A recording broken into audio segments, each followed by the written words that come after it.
ওই মালাক্কা সাগরের ভিতরে আমি আল্লাহর ওলির মাজারে গেলাম, মসজিদে নামাজ পড়লাম, নামাজ শেষ, দোয়া শুরু হলো, দোয়া শেষ, নামাজ শেষ হয়ে যাওয়ার পরে ইমাম সাহেব হুজুর মিলাদ শরীফ শুরু করে দিলেন।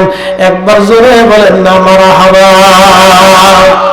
ওইখানেও মিলাদ, সাগরের ভিতরে মিলাদ আছে। আপনি মিলাদ বন্ধ করবার চান কোন জায়গার থেকে? সাগরের ভিতরেও আছে। যান, পারলে ওইখান থেকে বন্ধ করে আসেন গে, যান, বাটাম চালান দিয়ে দিবেন একবারে,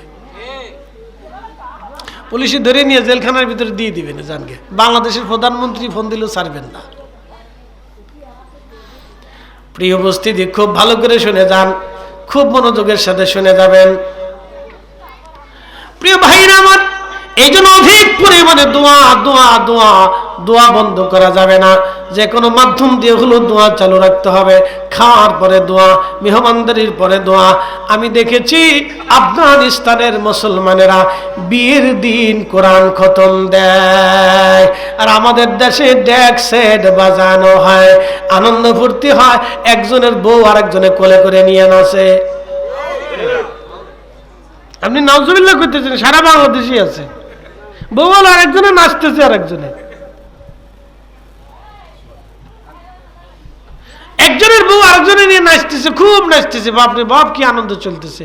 আফগানিস্তানে কোরআন খতমের সিস্টেম আছে। ওরা এই বিয়ের দিনে যারা যাবে বরযাত্রীরা এবং পাত্র কনের ভিতরে যারা আছে তারা সবাই বসে যায়, এক এক পারা করে কোরআন শরীফ পড়ে। একসাথে বলেন আল্লাহু আকবার। কি পড়ে? জোরে বলে। এখন যদি জিজ্ঞেস করি নবীজির কোন হাদিসে আছে কোন সাহাবীর বিয়ের দিনে কোরআন শরীফ পড়ছিল, আমরা দেখাই দেন, দেন, খালি তো ধর্ম চলে যায়। জিজ্ঞেস করেন যে নবীর কোন সাহাবীর বিয়ের দিনে কোরআন খতম দিছিল, আমাকে একটা হাদিস দেখাই দেন। তাহলে আফগানিরা বেদাত করে কি? আসতে কোন কে? যদি কোরআন খতম বন্ধ হয় তাহলে ওখানে কি হবে? শয়তান আসবে। কি কথা কন না কে? কি আসবে? শয়তান আসবে। এই জন্য ওরা কোরআন খতম দিয়ে শয়তান দূরে রাখে। এই জন্য ওদের বাচ্চার কাছে মুজাহিদ হয়। একসাথে কোন আল্লাহু আকবার। ওরা আমেরিকারে ডরায় না, আর আমরা তেলাপোকা দেখলি ডরাই। কি দেখলি ডরাই? তেলাপোকা দেখলি ডরাই। বুঝে যাবেন, খালি খালি বেদাতের ধাক্কা দেখি বাংলাদেশে। ভাইজান আমার, খুব মনোযোগের সাথে কথা শুনবেন। প্রিয় উপস্থিতি, দোয়া চলতে হবে, দোয়া চালাইতে হবে, দোয়া বেশি বেশি করতে হবে, কারণ দোয়া বন্ধ হলে শয়তানের লাভ হবে, ইমানদারের লজ হবে। সাহাবী জিজ্ঞেস করলেন, ইয়া রাসূলুল্লাহ, আমি তো বাবা মার খেদমত পরিপূর্ণ করতে পারি নাই, বাবা মা মরে গেছে, আমার উপায় কি? নবীজি ডাক দিয়ে বলেন, সাহাবী, তোমার বাবা মার জন্য বেশি বেশি করে দোয়া করো। যে সন্তান বাবা মার জন্য অধিক পরিমাণে দোয়া করবে, কিয়ামতের ময়দানে আল্লাহ দয়া করে ওই সন্তানকে বাবা মার হক আদায়কারী হিসেবে কবুল করে নেবে। চিৎকার করে জোরে বলেন আল্লাহু আকবার। কি করতে হবে? দোয়া। একসাথে বলেন, কি করতে হবে? দোয়া। কি চলবে না বন্ধ হবে? বাৎসরিক ভাবে কেউ যদি পারেন বাড়িতে আব্বা আম্মার জন্য কোরআন খতম দিয়ে হবেন, কোনো বেদাত সেদাত নাই, ও ফতোয়া বাদ দিয়ে দেন, বহুত হয়েছে। আর এগুলি করেন না, ধ্বংস হয়ে গেছেন, পেরে দ্বার প্রান্তে চলে গেছেন। আমি আবার বলতেছি, শ্রোতা বক্তা আমি এবং আপনি, এখানে কেউ কোরআন শরীফ হাতে দিয়ে বলতে পারবো না আব্বা আম্মার হক পরিপূর্ণ মতো আদায় করতে পারছি। নবীজি একদিন বলতেছিলেন, সাহাবীরা রে, আমার এই উম্মতের বাগানের ভিতরে একজন ব্যক্তি আছে যিনি সব সময় আল্লাহর ভয়ে তার চোখের কোণায় পানি লেগে থাকে। সাহাবীরা বলেন, ইয়া রাসূলুল্লাহ, ওই ব্যক্তিটার নাম কি? নবীজি বলেন, ওয়াইস আল কারনি। বলে, হুজুর কোন জায়গা থাকে? বলে, ইয়ামানের কারনে থাকে। সাহাবীরা বলেন, হুজুর, সে ক্ষুধার ভয়ে চোখের কান্না এত পরিমাণে হলো, কিন্তু একটা বড় আপনি নবীজির জিয়ারতে সে আসে নাই, আপনি নবীকে দেখার জন্য আসলো না, কারণ কি? নবীজি বললেন, সাহাবীরা রে, তার একটা শরীয়তের বাধা আছে। বলে, কি? নবীজি বললেন, সাহাবীরা রে, আমার ওয়াইসের এক বৃদ্ধ মা আছে, অন্ধ মা ছাড়া ওয়াইসের আর কেউ নাই, ওয়াইস ছাড়া আর মায়ের কেউ নাই, মা অন্ধ। আমার ওয়াইস আল কারনি যেখানে যায় মাকে কাঁধে করে নিয়ে কোলে করে নিয়ে ঘুরে বেড়ায়। একটা মা যেমন বাচ্চা নিয়ে ঘুরে বেড়ায়, ওয়াইস আল কারনি মাকে কাঁধে করে নিয়ে ঘুরে বেড়ায়। একসাথে জোরে বলেন আল্লাহু আকবার।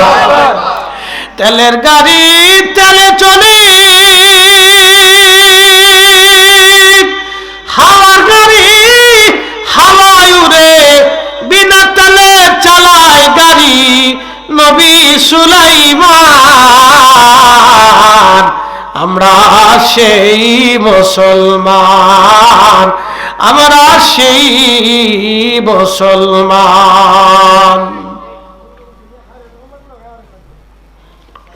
ভাইজান আমার, হযরত ওয়াইস আল কারনি রাদিয়াল্লাহু তাআলা আনহু মাকে কাঁধে করে নিয়ে ঘুরে বেড়ায়।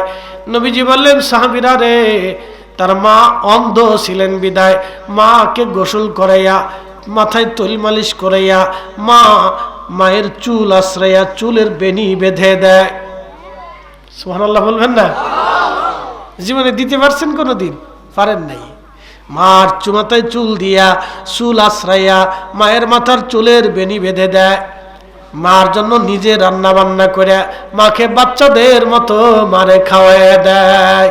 মায়ের কাপড় চুপড়গুলি ধুয়ে দেয়, বিছানা বানায় দেয়। একটা মা সন্তানকে যেইভাবে লালন পালন করে, আমার ওয়াইস তার মায়ের সেবাটা ওইভাবেই করে। আল্লাহ খুশি হয়ে আমার ওয়াইসকে মুস্তাজাবাতুদ দাওয়া বানিয়েছে। আমার ওয়াইস আল্লাহর কাছে যা চাবে আল্লাহর আকাশ থেকে আল্লাহ তাই দিয়ে দেবে। একসাথে জোরে বলেন আল্লাহু আকবার।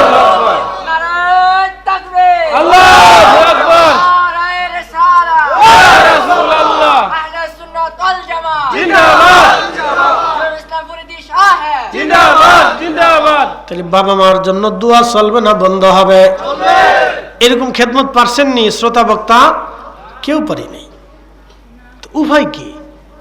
সাহাবী জিজ্ঞেস করলেন, ইয়া রাসূলুল্লাহ, তাহলে উপায় কি হবে?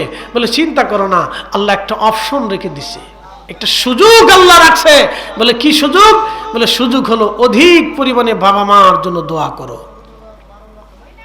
নেকি পাঠাও। আওয়ালাদিন সালিহিন ইয়াদউ লাহু রাওয়াহুল বুখারী। সন্তান যখন হাত তুলে দোয়া করে, তখন সন্তানের দোয়া বাবা মার জন্য কবুল হয়, বাবা মার কাছে পৌঁছায়। তোমরা অধিক পরিমাণে বাবা মার জন্য দোয়া করো। সন্তান দোয়াই মানে না, সাথে দোয়া করবে কোন সময়? আর যত দোয়ার পদ্ধতি সিস্টেম ছিল সব ফতোয়া দিয়ে দিয়ে বন্ধ হয়ে গেছে। কোরআন খতম ছিল, তা উঠে গেছে। দোয়া দুরূদ ছিল, বন্ধ হয়ে গেছে।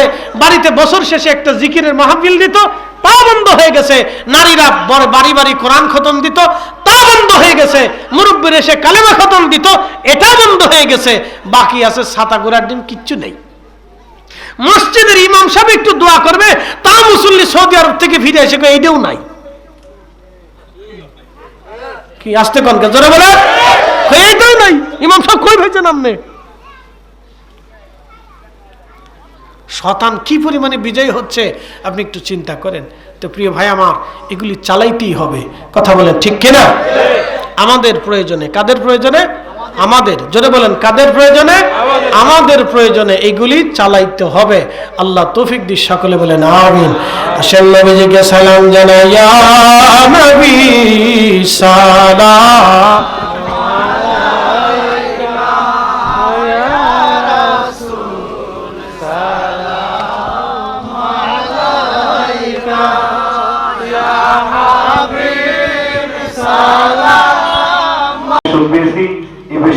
কথা বলবেন আমার দৌদি ভাই।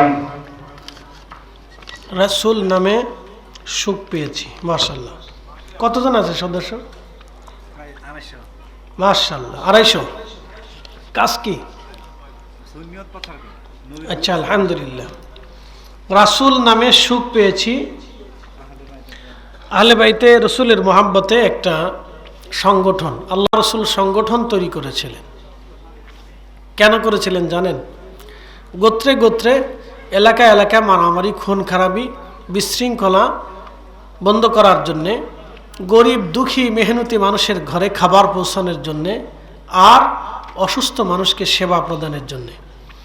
রসুল নামে সুখ পেয়েছি, এই সংগঠনের দায়িত্ব থাকবে আর্তমানবতার সেবায়, দরিদ্র মানুষের সেবায়, মিসকিন অভাবীদের ঘরে খাবার পৌঁছানো, অসুস্থ ব্যক্তিদের সেবা প্রদান করা। ইনশাআল্লাহ কি লক্ষ্মীপুরি ঠিক আছে না?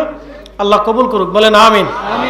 এই কাজগুলি যেন আমার এই তরুণ ভাইরা করতে পারে। রসুল নামে সুখ পেয়েছি, তাদের কাজ হবে কোথাও কোনো অসুস্থ পীড়িত দরিদ্র মানুষের চিকিৎসার অভাব হলে তাদের কাছে নলেজ আসলে তারা যেন এটা বন্দোবস্ত করে, এই কাজে যেন তারা আত্মনিয়োগ করে। কোথাও কোনো দরিদ্র মানুষের ঘরে যদি খাবার না থাকে, তাহলে যদি তাদের কাছে নলেজ আসে, তাহলে তারা যেন সেই বাড়িতে খাবার পৌঁছে দেয়। আল্লাহ তৌফিক। মাশাআল্লাহ, একজনের ঘরে আইপিএস দেওয়া হয়েছে, চোখের চিকিৎসা হয়েছে, আরও হবে ইনশাল্লাহ। এরকম দেখে দেখে দরিদ্র মানুষ যারা আছে, বিশেষ করে এতিম যারা আছে, তাদের দায়িত্ব আল্লাহ পালন করার তৌফিক দিই। সকলে বলেন আমিন। এই সংগঠনকে আল্লাহ কবুল করুক, আমিন। আস্তাগফিরুল্লাহ রাব্বি মিন কুল্লি যামবি ওয়া আতুবু ইলাইহি লা হাওলা ওয়ালা কুওয়াতা ইল্লা বিল্লাহ। মায়ের দোয়া। এই আমাদের এটা কি বাজার জন্য? সাপ মারা না? আচ্ছা, সাপ মারা বাজার হলো কে? মানে কি সাপ মারতো খালি? হ্যাঁ মেম্বার সাহেব সাপ মারতো না? যাক ভালো, নাম সুন্দর। এক এক জায়গায় এক এক ধরনের নাম। ইন্ডিয়ার এক জায়গায় গেছি, কুচবিহারের নাম হচ্ছে গাদো ফুতা। তুমি গাদো কি আর ফুতা কি? আমরাও জানি না, নাম হচ্ছে গাদো পুতা। গাদো কি আর পুতা কি আমরাও জানি না। যাক মাশাআল্লাহ, ভালো চলুক। তো বিভিন্ন এলাকায় বিভিন্ন ধরনের নাম হয়েছে। যাক আল্লাহ। আস্তাগফিরুল্লাহ রাব্বি মিন কুল্লি যামবি ওয়া আতুবু ইলাইহি লা হাওলা ওয়ালা কুওয়াতা ইল্লা বিল্লাহ। আল্লাহুম্মা আমিন।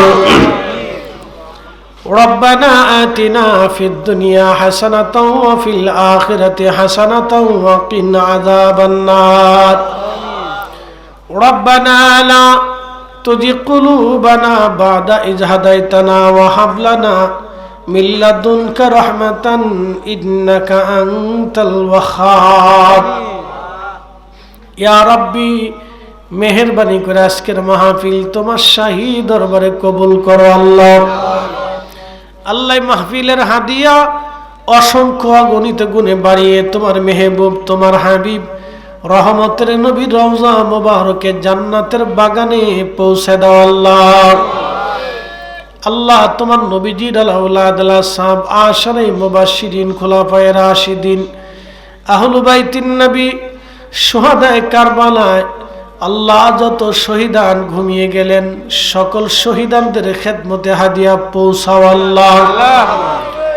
আল্লাহ কাদেরিয়া, চিশতিয়া, নকশবন্দিয়া, মুজাদ্দিদিয়া তোমার এই ভূখণ্ডের নিচে যত অলিগণ ঘুমাইল আল্লাহ, পৃথিবীর যেই প্রান্তে যেখানে তোমার অলিগণ ঘুমিয়ে আছে, তোমার অলিদের খেদমতে আজকের মাহফিলের হাদিয়া নজরানা পৌঁছে দাও আল্লাহ।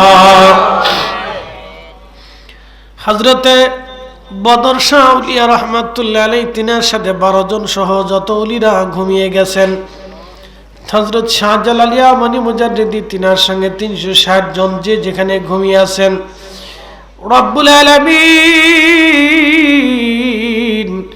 মেহেরবানি করে আমার পীর ও মুর্শিদ সহ এই জমিনের মাটির নিচে যত ওলিগণ ঘুমিয়ে আছেন সকলের হুজুরে আজকের মাহফিলের হাদিয়া পৌঁছাও আল্লাহ। রব্বুল আলামিন আমাদের কারো বাবা নাই, কারো মা নাই আল্লাহ। লক্ষ্মীপুরীর দাদা আজকে দুনিয়াতে নাই আল্লাহ, তার ছোট্ট বোনটাও কবরে চলে গেছে। রব্বুল আলামিন এমন করে আমাদের আপনজন যারা কবরে চলে গেল, হতভাগা কে জানি নিজের কাঁধে করে সন্তানকে কবরে বিদায় জানায় রেখে আসছে। ইয়া রাব্বি, কোন ভাই যেন বোনকে কবরে রাখছে, কোন বোন যেন ভাইটাকে চিরদিনের বিদায় জানাইছে। আল্লাহ, কোন স্বামী যেন স্ত্রী বিদায় জানাইলো, কোন বিবি যেন স্বামীকে চিরদিনের বিদায় জানাইলো। ইয়া রাব্বি ইয়া রব, এই এলাকার ভিতরে গোরস্থানে, আমতলায়, জামতলায় যত মানুষ কবর দেশে ঘুমাইছে আল্লাহ সবার কবরগুলির মধ্যে মাহফিলের সওয়াব পৌঁছায় দাও। আল্লাহ কবরগুলি জান্নাতের বাগান বানায় দাও ইয়া রব। আমাদের কারো মা নাই, কারো বাবা নাই, হতভাগা কে জানি, মাও নাই বাবাও নাই। আল্লাহ পাখিরা যেভাবে বাচ্চাদেরকে খাবার এনে মুখের ভিতরে দিয়ে খাওয়ায়, আমার আর মা বছরের পর বছর মুখের ভিতরে খাবার ঢুকিয়ে দিয়ে আমরা খাওয়াইছি। আল্লাহ আব্বাজান পরিশ্রম করিয়া শীত গ্রীষ্ম বর্ষা উপেক্ষা করে জীবনকে এক পাশে ঠেলে রেখে আমাদের জন্য খাবারগুলি নিয়ে আসছে। ইয়া রাব্বি, আল্লাহ কবরগুলি দয়া করে জান্নাতের বাগান বানায় দাও। আল্লাহ আজকের মাহফিল তুমি কবুল করে নাও। লক্ষ্মীপুরি ছোট ভাইটা প্রত্যেক বছরে মাহফিলটা করতে পারে, সবাইকে নিয়ে সেই তৌফিক তুমি দিয়ে দাও।